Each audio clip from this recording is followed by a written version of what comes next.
সাংবাদিকদের সাথে কথা বলছেন উত্তরের প্রশাসক মোহাম্মদ এজাজ। আমরা সরাসরি যুক্ত হচ্ছি সেখানে। এই যে সামনের জায়গাটাতে দুর্ঘটনা ঘটে, প্রতিদিনই দুর্ঘটনা ঘটছে, এতদিন পরে কেন আপনাদের টনক নড়লো, বা এর আগে কি কোনো কাজ করেন না?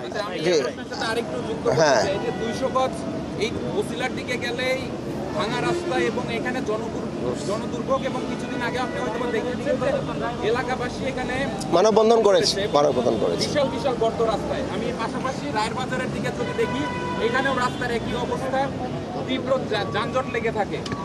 আসলে এইসব বিষয় নিয়ে আপনারা কাজ করছেন না কেন? আজকে 200 গজ ওই দিকে রেখে আপনারা এই পাশ থেকে কাজ শুরু করবেন। ধন্যবাদ আপনাকে, খুব ভালো পয়েন্ট বলেছেন। এক নাম্বার হচ্ছে, আমরা ধারাবাহিকভাবে মোহাম্মদপুরে গত 6 মাসে যদি মোহাম্মদপুরের কাজ আপনারা দেখেন, যে ঢাকার যে কোনো জায়গা থেকে এই অঞ্চলের কাজ সবচেয়ে বেশি অগ্রাধিকার দেওয়া হয়েছে। এবং এখানের জুলাই অভ্যুত্থানের পরবর্তীতে দেখেছেন যে এখানকার যেই কাজগুলো একটু অমীমাংসিত রেখে কন্ট্রাক্টররা পালিয়ে গিয়েছেন। তার পরবর্তীতে আমরা প্রায়োরিটি নিয়ে প্রত্যেকটি রাস্তার ভিতরে মোহাম্মদপুরের তাজমহল রোড, সলিমুল্লাহ রোড থেকে শুরু করে যতগুলো রোডে মানে সুরকিও ছিল না, সেগুলোকে কিন্তু আমরা একদম কমপ্লিট করে জনগণের চলার উপযুক্তি করেছি। দ্বিতীয় হচ্ছে যে আজকে যে জায়গাটি দাঁড়িয়েছিলাম, আজ থেকে 3 মাস আগেও এখানে দিনের বেলা গাড়ি পার হতে মিনিমাম আধা ঘন্টা থেকে 1 ঘন্টা সময় লাগতো। এখন কিন্তু এখানে 15 মিনিট, 10 মিনিট, 5 মিনিট সময়ও লাগে না, আমি এতটুকু গ্যারান্টি দিয়ে বলতে পারবো। সেটার কারণ হচ্ছে যে আমরা এখানে এসে দীর্ঘ সময় আমাদের ট্রাফিক ডিপার্টমেন্ট, আমি নিজে স্বয়ং এসে আমরা দেখে ডিএমপির সাথে কথা বলে আমরা এই ডাইভারশনটা ইনোভেট করেছি, এবং যেটা রেজাল্ট আপনারা পাচ্ছেন।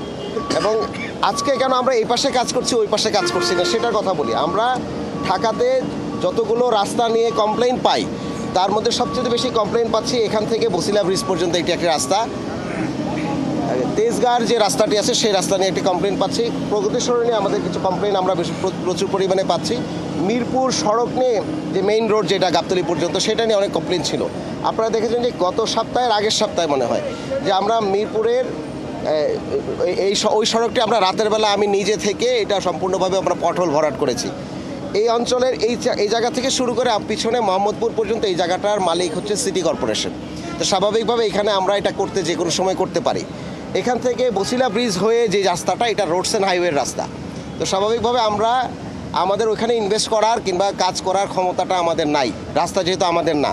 কিন্তু আমরা কি করেছি, আমরা এবং ডিএমপি মিলে আমরা রোডস অ্যান্ড হাইওয়ের সাথে গত 2 মাস ধরে আমরা বারবার মিটিং করেছি, করে আমরা এইটার একটা প্রকল্প পাশ করিয়েছি এবং টেন্ডার হয়ে গিয়েছে। তো সুতরাং এই কাজটিও খুব দ্রুত ধরবে। তো সুতরাং সমন্বয় করে কাজ করছি।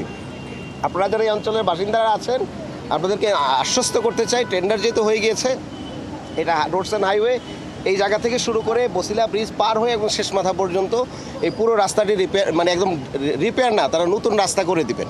তো সুতরাং এই কাজটাও চলমান আর কি। আমরা বলি যেহেতু টেন্ডার হয়ে গেছে, ফান্ড অ্যালোকেশন হয়ে গিয়েছে, আমরা এই অঞ্চলে এই এইখান থেকে যতটুকু মানুষের জনদুর্ভোগ আছে সেটা আমরা আজকে রাত থেকে শুরু করে সর্বোচ্চ কালকে পর্যন্ত লাগবে, আমরা এটা শেষ করব। এবং তেজগাঁ নিয়ে যে কমপ্লেনগুলো বারবার আসতেছে গণমাধ্যম থেকে, তেজগাঁর বিষয়টিকে মাথায় রেখে আমরা গত মাসেই টেন্ডার করে দিয়েছি। আশা করি আগামী মাস থেকে কাজ শুরু হয়ে যাবে। তো সুতরাং তেজগাঁ পুরো করিডোরটি একদম পর্যন্ত 7 রাস্তা থেকে শুরু করে গুলশান পর্যন্ত যে ভাঙাগুলো আছে রাস্তার, সেটাও একদম পার্মানেন্টলি সমাধান হবে, কারণ আমরা রাস্তার সুন্দরভাবে করার জন্য আমরা টেন্ডার করেছি। এছাড়া যে জায়গাগুলো আরও আছে, ছোট ছোট যে জায়গাগুলো আছে, সেটা এভরিডে আজকে রাতেও অনেকগুলো জোনে কাজ হচ্ছে। আমি এখানে আসার আগেও পল্লিমা সংসদ, তারপর আরও অনেকগুলো জায়গার জনগণের সাথে আমার কথা হচ্ছে, তারা আমাকে ছবি পাঠাচ্ছেন, আমি দেখছি। আমাদের এক্সেনি রাতের বেলা ওখানে গিয়েছেন। তো সুতরাং আমরা কিন্তু আমাদের এই যতটুকু সীমিত যে রিসোর্স আছে, আপনারা জানেন যে সিটি কর্পোরেশনের যতটুকু কাজ করে তার 20 ভাগ লোকও নাই।